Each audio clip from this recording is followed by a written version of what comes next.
한일 선교센터 입주 감사 예배 잘 다녀왔습니다. 그래서 아주 너무 귀하게 또 이미 23명 형제들이 입주해서 살고 있고요. 전체는 한 60명 정도까지 살 수 있는 시설인데 일단 시작은 23명으로 시작을 하신다고 그렇게 말씀을 들었고, 새 집이기도 하지만 정말 기도하면서 정성을 다해서 또 이 안에서 앞으로 10년, 20년, 30년 꿈을 꾸고 또 믿음을 키워갈 젊은 청년들을 생각하면서 그렇게 만들었기 때문에 어디 하나하나 정성을 다하지 않는 곳이 없었고요. 또 정말 기대가 되는 그런 시간이었습니다. 많이 아시겠지만, 특별히 또 현역이나 예비역 우리 성도님들은 많이 아시겠지만, 우리 군 선교가 비전 2020이라고 하는 이름으로 한 20여 년을 열심히 군 선교를 해왔습니다. 이 비전 2020이 뭐냐면 2020년까지, 정확하게는 모르지만 제가 알기로 이게 시작한 것이 1995년인가 6년인 걸로 알고 있는데, 한 25년 정도 열심히 군 선교해서 그 선교의 열매를 이루자라는 거였어요. 그 당시에 시작할 때는 뭐였냐면, 그 당시에는 우리 군에서 1년에 세례받는 사람들 숫자가 20만 명이었습니다. 2만 명이 아니고요, 2,000명이 아니고 20만 명. 그래서 논산훈련소가 가지고 있는 한 번에 세례 제일 많이 받은 게 9,250명인가, 하여튼 9,000명이 넘어요. 기네스북에 올라가 있답니다. 그렇게 해서 세례를 받으면 10,000명이 한 번에 세례를 받는다고 하니, 그렇게 해서 세례를 받고 그 사람들이 그리스도인이 되어서, 그래서 나가서 전역하고 4인 가족을 이루면 계산으로는 2020년이 되면 전 국민의 75%가 그리스도인이 되는 거였어요. 그러나 이제 계산상의 문제는 많이 있습니다. 왜냐하면 나가서 결혼해서 그 가족이 다 예수를 믿는다는 전제가 있어야 되는 거고, 한 집에 2명 이상 애를 낳아야 된다는 전제가 있어야 되는 거고, 여러 가지 있어야 되니까, 실제로 지금 그렇게 되지 않았으니까 그러면 그게 실패냐? 그렇지는 않습니다. 그렇다고 2020년까지 계속 세례만 했던 건 아니고요. 세례를 하면서 세례만 준다고 되는 게 아니네, 세례는 많이 줬는데 군인교회 나오는 사람들 숫자가 적네, 그래서 군인교회에 잘 정착하게 해야겠다, 그런 노력들도 했고요. 또 군인교회에서 예배는, 군 생활하는 동안에 교회는 열심히 다니는데, 우리 신우 형제들이 있으니까 잘 다니는데, 좌우지간 나와서 예배는 드렸는데 이 친구들이 전역하면 교회를 가나? 이제 이런 것들을 보면서 어떻게 하면 전역하고도 정말 좋은 그리스도인이 될 수 있도록 할까라고 하는 연구들을 우리 신우회 사역을 하신 성도님들은 신우회 교사하시면서 아마 계속해서 노력하시고 고민하고 얘기도 참 많이 하고 지금도 그 방법들을 찾고 있습니다.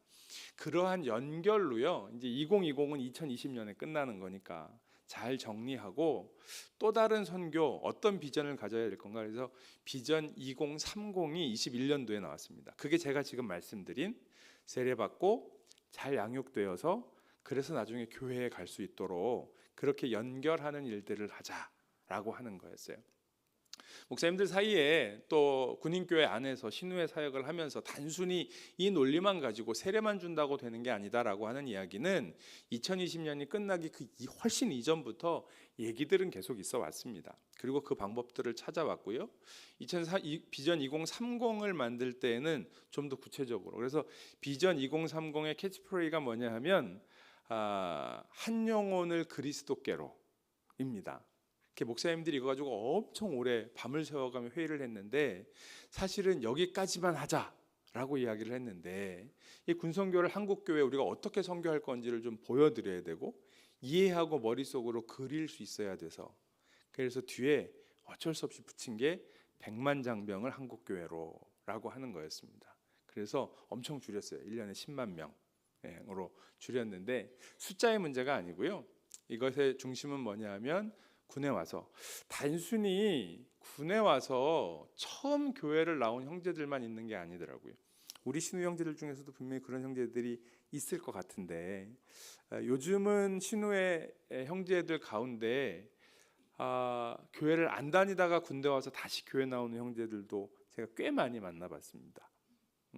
뭐 중학교 때부터가 됐던, 그게 뭐 고등학교를 졸업하고가 됐던, 뭐 어떤 이유로든지 간에 교회 안 나가다가 군에 와서, 내가 예전에 교회 학교 다닌 게 있고 예배 드린 게 있어서 훈련소 때부터 예배 나가고, 또 실무에 와서 신혜 선생님들이 계시고 하니까 교회 나가면서 다시 신앙을 회복하는 경우들도 제가 참 많이 봤고요. 또 그런 고백과 간증들도 여러 가지가 있었습니다.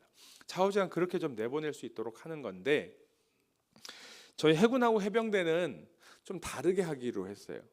육군에서 그렇게 하는 거는 좋은데 우리 해군과 해병대는 좀 다르다. 왜 다르냐 하면, 비전 2030에서 이야기하는 세례받고 잘 양육해서 그래서 민간교회까지 잘 연결하자. 기존에 다니던 교회들은 자기 교회로 잘 보내고, 교회가 없는 형제들은 그 교회를 찾아서 연결을 해주고까지 하는데, 저희는 그걸 사실 거의 한 2010년 정도부터 했거든요. 민수기 프로젝트라고요.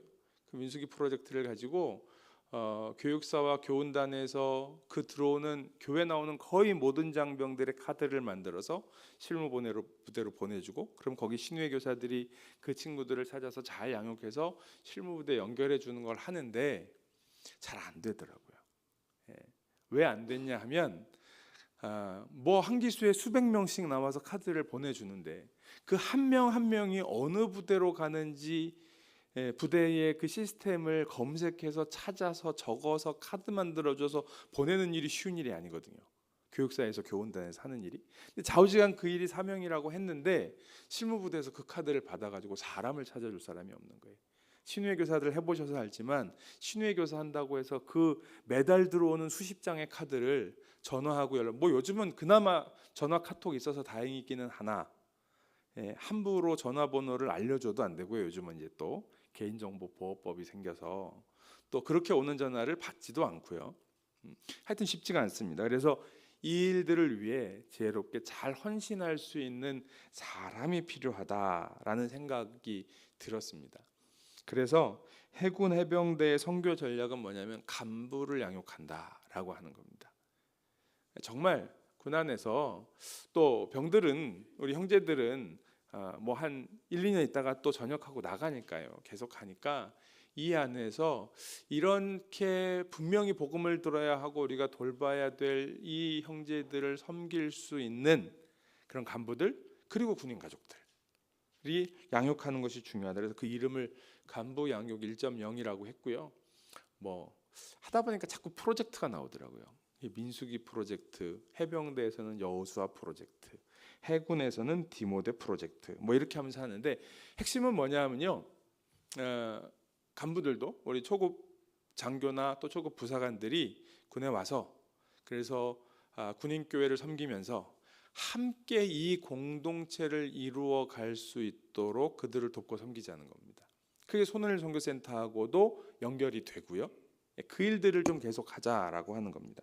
거기에 여러 가지가 있는데, 예를 들어서 그래서 목사님들이 해야 될 일이 생겼어요. 이 일들을 하면서 작년 재작년부터 목사님들이 해야 될 일이 있는데, 목사님들에게 주어진 과업은 뭐냐면 일주일에 무조건 청년을 한 명 만나는 겁니다. 그게 저희 목사님들 과업입니다.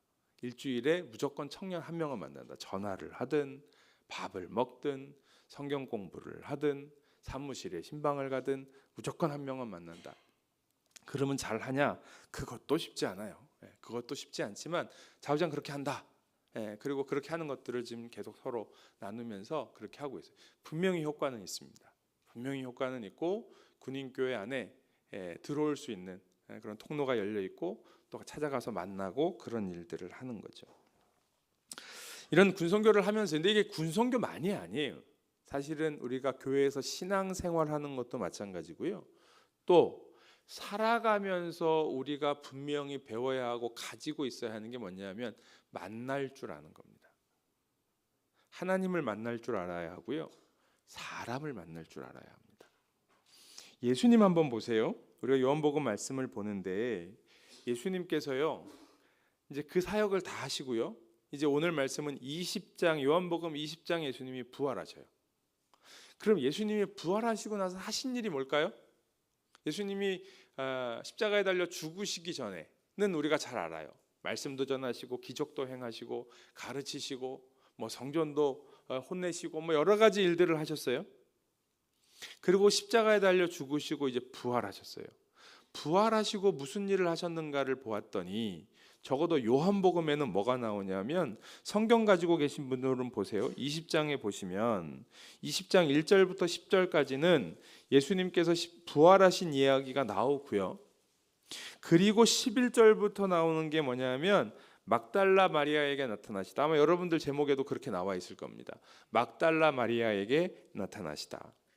그리고 넘겨보니까 19절에 뭐라고 나오냐면 제자들에게 나타나시다. 그죠? 그렇게 나와요. 뭐 30절에 이 책을 기록한 목적 이렇게 나오지만 또 지나가 보면 21장에 일곱 제자에게 나타나시다. 그렇게 나옵니다. 24절에 보면 도마가 의심하다라고 이야기하지만 이것도 뭐냐면 의심하는 도마에게 예수님께서 나타나신 거예요. 그러니까 예수님께서 계속해서 제자들에게 자신을 보여주셨습니다.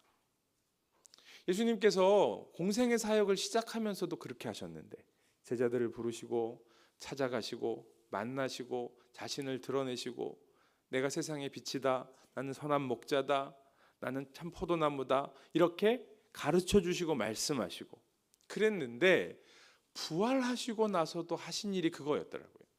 제자들에게 자신을 나타내시는 일이었습니다. 그런데 제자들이 이 나타나신 예수님을 알아보지를 못합니다. 막달라 마리아도 그랬습니다. 20장 말씀해 보시면 20장 14절에 그 막달라 마리아가 예수이신 줄을 알지 못합니다. 예수이신 줄을 알지 못해서 15절에 보면 동산지기인 줄 알아요. 그 예수님 무덤이 있는 그 동산에 동산지기인 줄 알죠. 그런데 16절 말씀에 가니까 같이 한번 읽어볼까요? 시작. 예수께서 마리아야 하시거늘 마리아가 돌이켜 히브리 말로 라보라 하니 이는 선생님이라는 말이라. 예수님께서 마리아야 부르니까 예수님이시군요. 선생님, 예수님이시군요. 이렇게 알아보게 되더라라고 하는 거죠. 제자들도 마찬가지였습니다. 제자들도 19절 말씀에 예수님께서 제자들에게 가셔서 그들에게 평강이 있을지어다 하시는데 20절에 보면 이 말씀을 하시고 손과 옆구리를 보이시니 제자들이 주를 보고 기뻐하더라. 그러니까 처음에 못 알아봤다는 얘기예요. 그런데 보여주시니 아 그러시군요 라고 했던 거고요. 도마는 뭐 더 할 것도 없지요. 도마가 다른 제자들이 우리가 예수님 봤다 하니까 내가 예수님 직접 보지 않으면 만져보지 않으면 나는 믿지 못하겠다라고 이야기를 하는데 27절 말씀에 보시면 20장 27절 말씀에 보시면 도마에게 이르시되 내 손가락을 이리로 내밀어 내 손을 보고 내 손을 내밀어 내 옆구리에 넣어보라.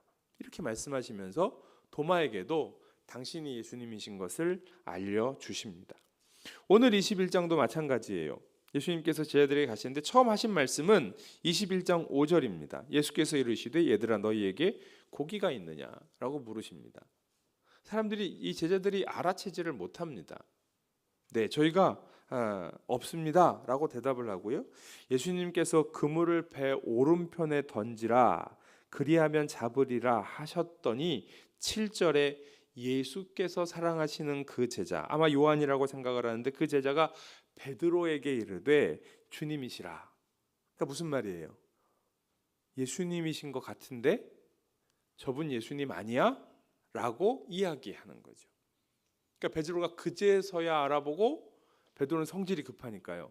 한 해변에서 한 100m쯤 됐을 텐데 뛰어내려서 예수님께로 가게 되는 거죠. 예수님 계속 그러셨어요. 근데 왜 이 알아보지 못하는 제자들을, 그러니까 그렇게 3년 동안 예수님하고 같이 있었는데 그럼에도 불구하고 부활하신 예수님을 알아보지 못하는 이 제자들에게 예수님께서 스스로를 자꾸 나타내시고 보여주시는 걸까? 왜 그러셨을까요? 20장 말씀은 아니지만 21장은 아니지만 앞에 20장 말씀을 보면은요, 20장에 예수님께서 나타내 보여주실 때 예수님께서 하셨던 말씀이 있어요. 첫 번째는 20장 19절입니다.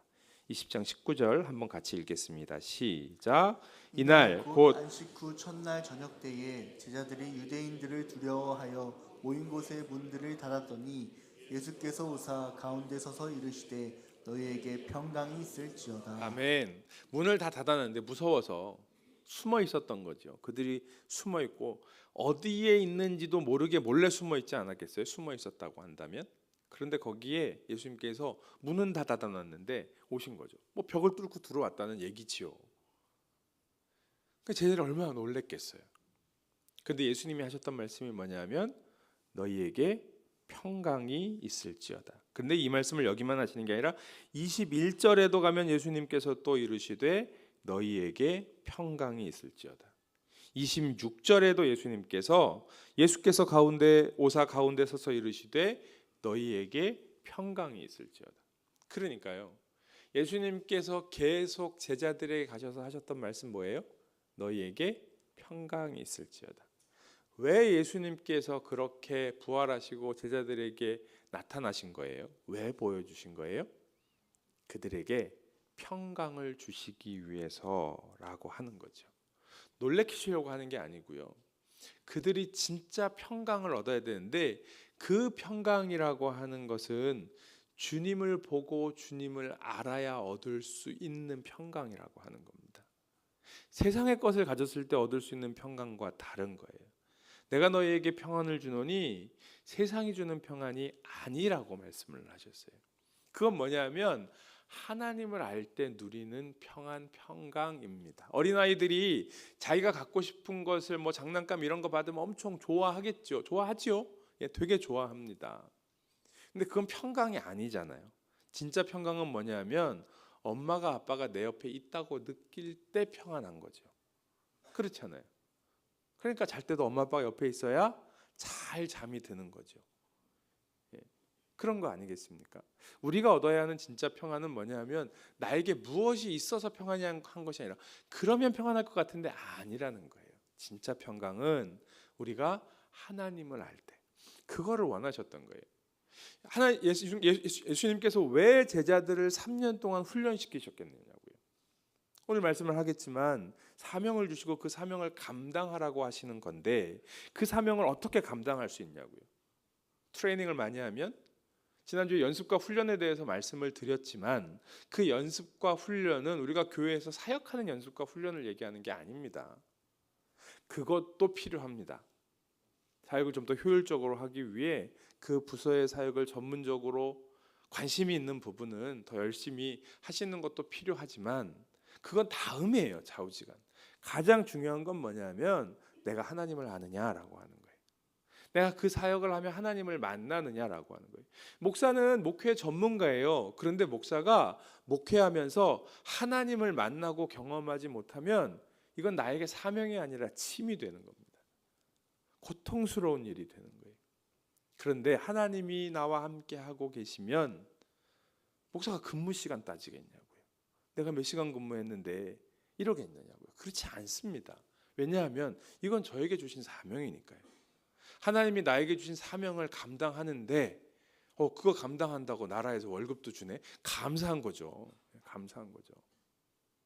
뭐 군인들이 힘들고 어렵게 일하시는 것은 사실이지만 제가 그걸 모르는 건 아니고 근데 제가 현역 군인이지만 목사로 봤을 때는 저는 그냥 감사해요. 저는 그냥 감사해요. 너무 좋은 거죠. 여러분 사명은요 그런 거예요. 사명은 하나님이 나에게 이 일을 주셨다는 것을 알 때 내가 진짜 그 안에서 평안을 누릴 수 있는 겁니다. 목사만 사명이냐고요. 우리 성도님들이 직장에서 부대에서 일하시는 그건 사명이 아니에요. 그것도 사명입니다. 그렇기 때문에 그 사명은 하나님이 나와 함께하고 계심을 이 일 가운데 부대에서 일하시고 또 직장에서 일하실 때 하나님이 나와 함께하시고 하나님이 이곳에 나를 보내셨음을 알 때 그 안에 평강이 있는 겁니다. 우리 신우 형제들도 마찬가지. 군 생활은 사명이에요, 아니에요? 별로 그러고 싶지 않아. 일단 의무 복무잖아. 예. 곰곰이 생각해봐. 예, 곰곰이 그냥 쉽게 받아들이라는 얘기가 아니야. 곰곰이 생각해봐요. 사명이라고요. 내가 나가서 아르바이트하면 이것보다 더 많이 받는데요. 예. 그걸로 가치를 따질 수 있는 게 아니라고요. 그러면 다른 사람보다 훨씬 더 감사하게 이해를 할 수 있습니다. 그리고 그렇게 보낸 군 생활은요, 그 1년 6개월, 2년은 하기 싫어서 억지로 한 군 생활하고 결과가 다릅니다. 우리도 마찬가지 아닙니까? 우리가 얼마를 거기에 있든지요, 사명으로 알고 보낸 그 시간은 그 시간을 보내고 나서의 열매가 분명히 다릅니다. 왜냐하면 하나님이 일하셨기 때문이지요. 예수님은 그렇게 제자들에게 평강을 주시기를 원하셨어요. 그래서 제자들에게 찾아오셨지요. 오늘 말씀에 보면, 그래서 우리가 잘 아는 것처럼 그렇게 예수님께서 제자들을 부르십니다. 이미 그 해변에 불을 피워서 떡도 구우시고 고기도 구우시고, 그리고 제자들이 이렇게 와서 같이 예수님과, 이 시간이 아침이니까요, 예수님과 아침을 먹습니다. 그리고 이제 오늘 우리가 읽은 말씀, 베드로와 만나는 이야기가 있습니다. 오늘 말씀을 보면은요, 이제 그런 생각이 들어요. 그들이 조반 먹은 후에라고 되어 있어요. 예수께서 시몬 베드로에게 이르시되, 말씀하시는데, 이 말씀이 제자들하고 거기 한 7, 8명 정도가 앉아서 뭐 둥그렇게 앉아서 그래서 밥 먹지 않았겠어요? 그러고 나서 그 제자들이 다 있는 데서 베드로에게, 야 베드로, 네가 나를 사랑하냐? 라고 물으신 걸까? 많은 분들이 이야기하기를 분명히 그렇지 않을 것 같아요. 이 뒤에 봐도 그렇고요. 그렇다라고 한다면 이게 이제 장면이 갈릴리 바닷가, 호숫가, 해변가니까요. 그리고 제자들이 왔고, 그러니까 이제 분명히 그가 갈릴리 호숫가지요. 아마 밥을 다 먹고 나서 예수님께서 베드로에게 나랑 같이 뭐 산책이나 하자, 그러고 가셨을 것 같아요.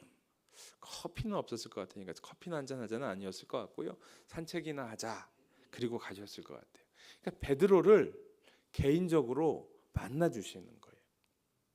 그러니까 왜 베드로일까를 생각해 보면, 베드로가 제일 예수님이 사랑하시는 제자일까? 그건 아닌 것 같고요. 거기 다른 제자들은 사랑하지 않으시겠어요? 예수님이 베드로만이 아니라 모든 사람들을 다 사랑하시지요. 근데 베드로에게 가신 건 이 말씀을 통해 베드로만이 아니라 거기 있는 다른 제자들도, 그리고 제자들만이 아니라 우리들에게도 찾아오신다라고 말씀하시는 거예요. 그냥 부활하신 주님이 찾아오셔서 너희에게 평강이 있을지어다 말씀하시고 끝내시는 게 아니라 한 사람 한 사람 한 사람 찾아오셔서 말씀하시는 거예요. 이게 베드로를 찾아오신 예수님의 말씀이고 만남이라고 생각을 합니다. 그러니까 여러분, 우리에게는 만남이 필요합니다. 인격적인 만남이 필요합니다. 하나님과의 인격적인 만남이 있어야 합니다. 그래야 주님이 되는 겁니다. 그래서 예수님은 베드로를 찾아가셔서 베드로와 함께 바닷가를 거닐며 말씀하시는 겁니다. 우리에게도 그렇게 찾아오십니다. 그래서 우리가 그 주님을 만날 수 있어야 돼요. 뿐만 아닙니다. 우리도 마찬가지예요. 우리도 인격적인 만남이 있어야 됩니다. 그런데 우리가 세상을 살다 보니까요, 이 만남을 잘 못해요. 어떻게 만나야 되는지를 잘 모릅니다. 저는 그게 사단이 하는 일이라는 생각이 들어요. 그러니까 형식적인 관계는 가지고 있어요. 부부로, 부모와 자녀로, 교회 안에서 성도로 우리가 만나고 예배 마치면 아이고 수고하셨습니다, 아이고 목사님 고생하셨습니다, 뭐 인사하고 가는데, 우리에게 그 만남이 있느냐? 그 만남이 있어야 돼요. 그래야 진짜 서로의 마음을 알고 소통하는 게 가능하다라고 하는 사실이에요. 그 어떤 원목 목사님이 페이스북에 올리신 제가 글을 읽었어요. 70대 노모하고 50대 아들이 병원의 원목으로 있는 원목실에 목사님을 찾아왔습니다. 뭐냐면 이 어머님이 70대 노모가 암 진단을 받으셨는데 의료진이 수술을 할지 안 할지를 결정을 하시라고 하는 거지요. 근데 아마 두 분이 이제 의견이 다르니까 원목실의 목사님을 찾아왔어요. 아들의 말은 이거예요. 이제 어머니 마음대로 하세요. 저는 이제 관심 끄고 살 겁니다 라고 하는 거예요. 노모인 어머니의 말씀은 이런 거였습니다. 내가 이제 더 살아서 뭐 하냐? 이미 살 만큼 살았다. 그리고 항암이라고 하는 게 얼마나 고통스러운데 게다가 부작용까지 있으면 사는 게 아니란다. 나는 내일 죽어도 그냥 사람답게 살다가 죽을란다. 뭐 이런 말씀이었어요.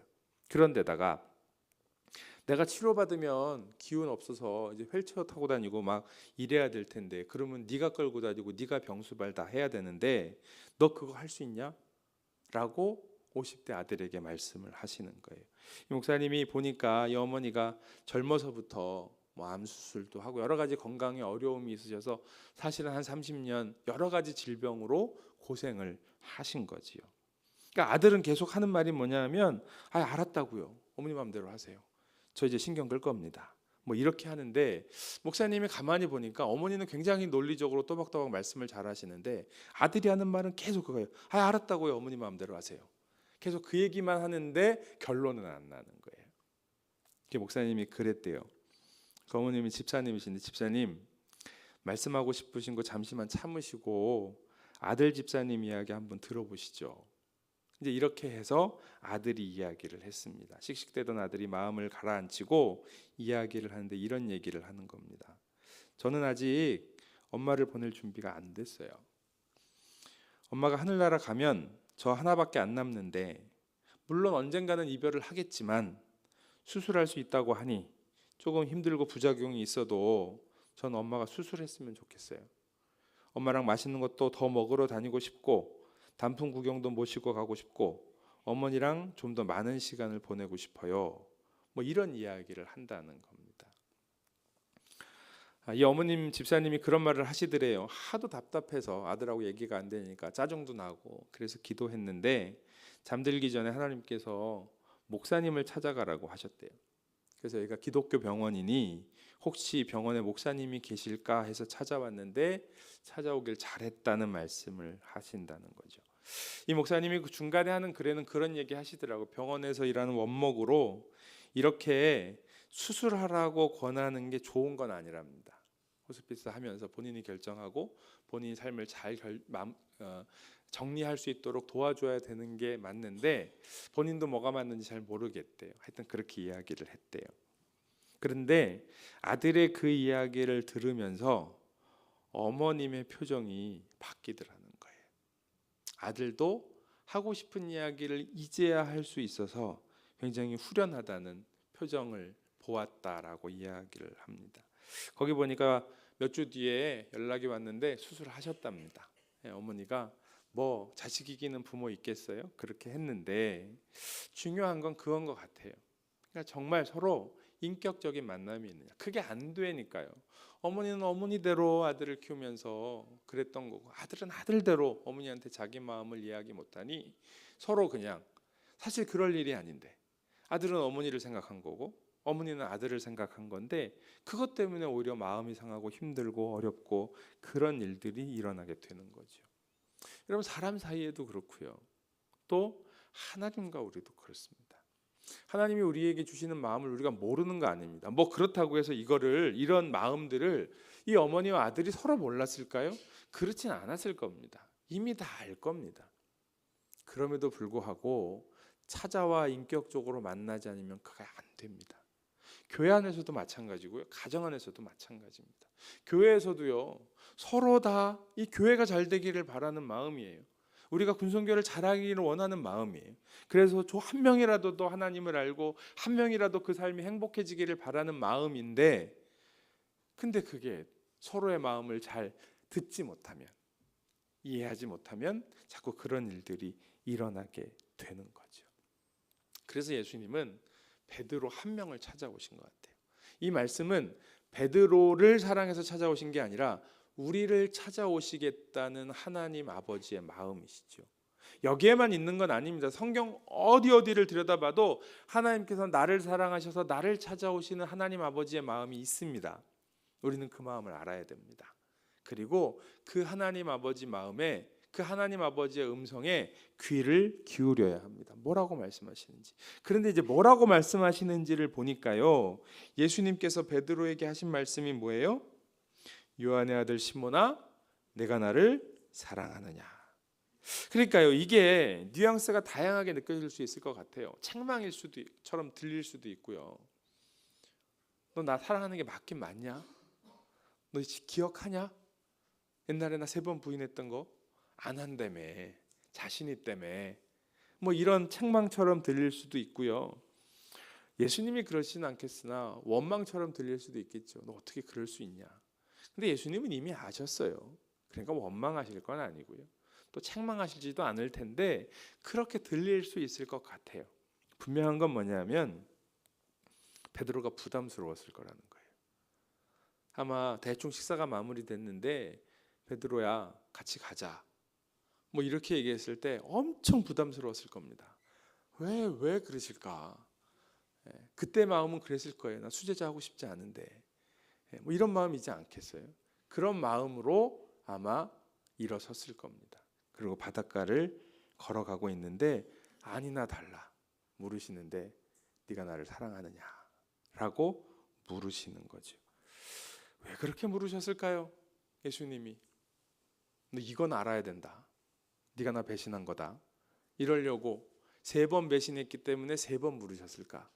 아니요. 그러니까 분명히 성경의 해석은 예수님이 예수님을 3번 부인했고 요한복음 21장 베드로가 예수님을 3번 부인했고 요한복음 21장에서 예수님이 3번 물으셔서 3번 확인하신 건 맞아요. 성경의 구조상. 그게 틀린 건 아닌데 집요하게 네가 잘못한 걸 깨달아야 돼. 그런 마음으로 물으셨을까? 그거 아니겠지요. 하나님은 예수님은 우리를 그렇게 책망하시는 분이 아니십니다. 그러면 왜 이 부담스러운 순간에 자리도 못 지켰어요. 결국은 다 포기하고 그리고 고향에 와서 다시 고기 잡으러 왔어요. 잘하고 있으면 또 몰라. 왜 그런 거 있잖아요. 배신하고 떠났으면 잘 살기라도 하든지 뭐 이런 거 있잖아요. 예. 그럼 고기라도 잘 잡든지 고기도 똑같이 못 잡고 있어요. 그런 자기의 모습을 예수님께 들켰는데 왜 예수님은 내가 나를 사랑하느냐라고 물으셨을까? 예수님은요. 베드로가 이 부담감에서 벗어나기를 원하셨을 겁니다. 그 부담감을 넘어 죄책감 가운데 헤매이고 있을 베드로가 거기에서 빠져나오기를 원하시는 거죠. 베드로가 죄책감이 없었을까요? 그런 생각이 들어요. 베드로도 가룟 유다처럼 죽고 싶었을 겁니다. 부활하셨다는 소식을 듣고는 더 그랬을지 모릅니다. 그런데 좌우지간 그래도 베드로에게는 하나님의 은혜가 있었던 거예요. 그래서 여러분 은혜가 중요합니다. 뻔뻔한 게 아니에요. 그렇지만 그걸 해결하지 못하고 있는 베드로에게 찾아오셔서 그래서요. 이제 오늘 말씀을 해석할 때 요한의 아들 시몬아 이렇게 부르셔요. 베드로야 안 부르시고. 베드로는 뭐예요? 베드로가 그렇게 자신 있게 전성기에 믿음으로 고백했던 주는 그리스도시요 살아계신 하나님의 아들이십니다. 내가 네 믿음의 고백이 위해 교회를 세우리라 했을 때 받은 이름 아니에요. 반석.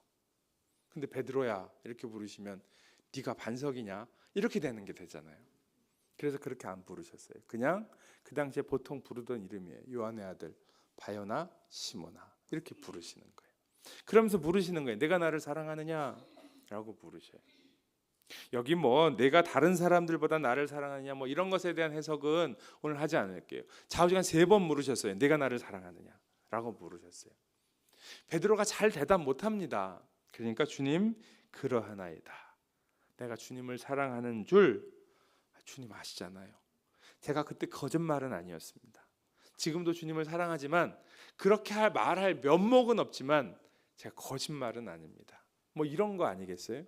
그 마음으로 그렇지만 그 가지고 있는 그 마음 예수님을 사랑한다고 얘기할 수 없는 그런 자격, 그런 상황 그 결과로 가지고 있는 그럼에도 불구하고 사랑하지 않을 수 없는 그 마음을 예수님은 꺼내시는 거죠.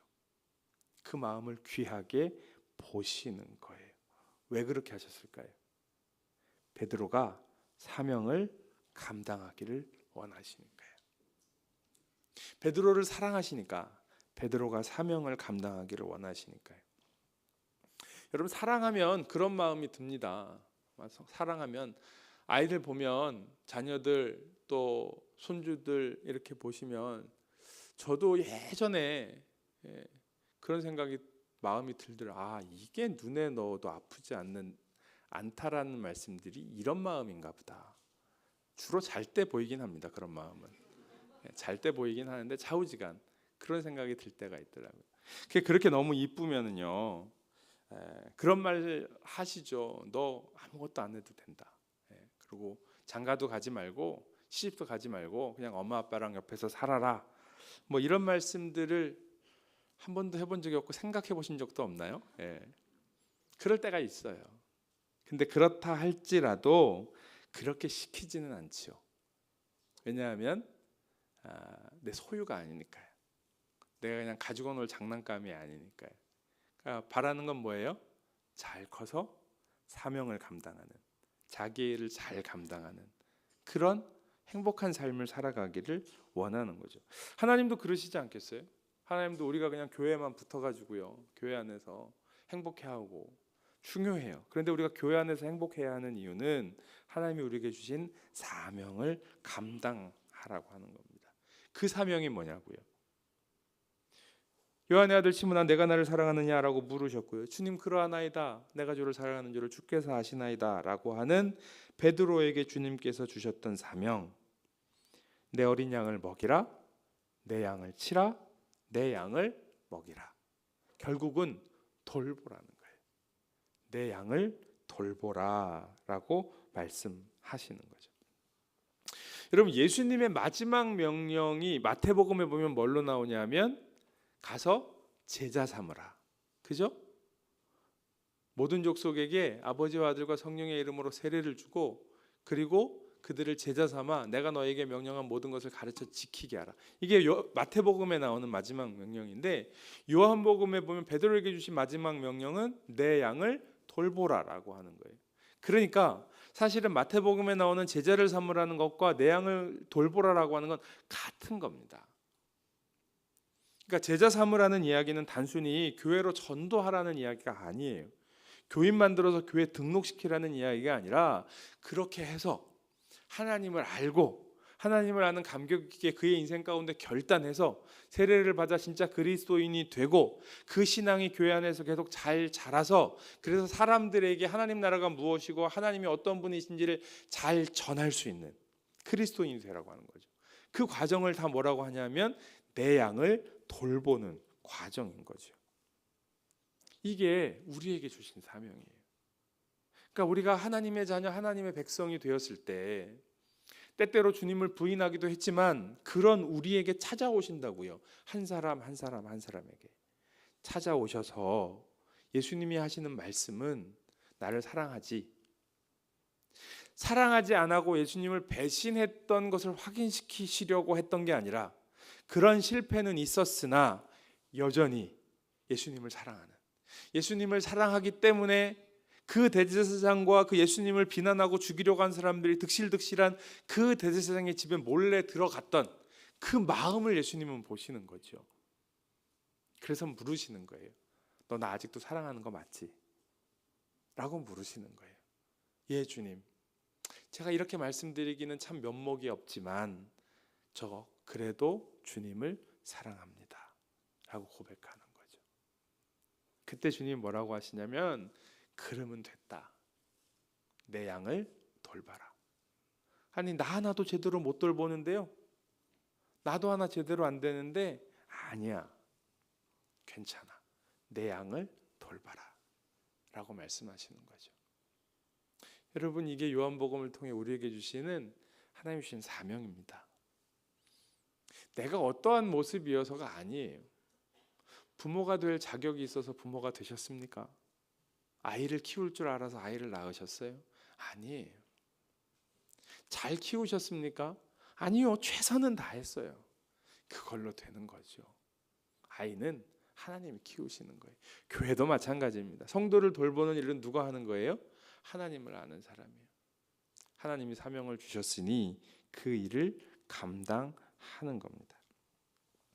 여러분 그런 베드로에게 예수님께서 뭐라고 말씀을 하세요? 우리 18절 말씀 한번 읽어보시겠어요? 18절 읽습니다. 시작. 내가 진실로 진실로 내게 이르노니 내가 젊어서는 스스로 띠띠고 원하는 곳으로 다녔거니와 늙어서는 내 팔을 벌리리니 남이 내게 띠띠우고 원하지 아니하는 곳으로 데려가리라. 네, 우리는 이게 무엇인지 압니다. 베드로가 예수님처럼 그의 두 팔을 벌리고 십자가에 달려 죽을 것을 예수님께서 말씀하신 거예요. 그런데 19절 말씀에 이렇게 말씀하셔요. 이 말씀을 하심은 베드로가 어떠한 죽음으로 하나님께 영광을 돌릴 것을 가리키심이로라 라고 이야기하고 있어요.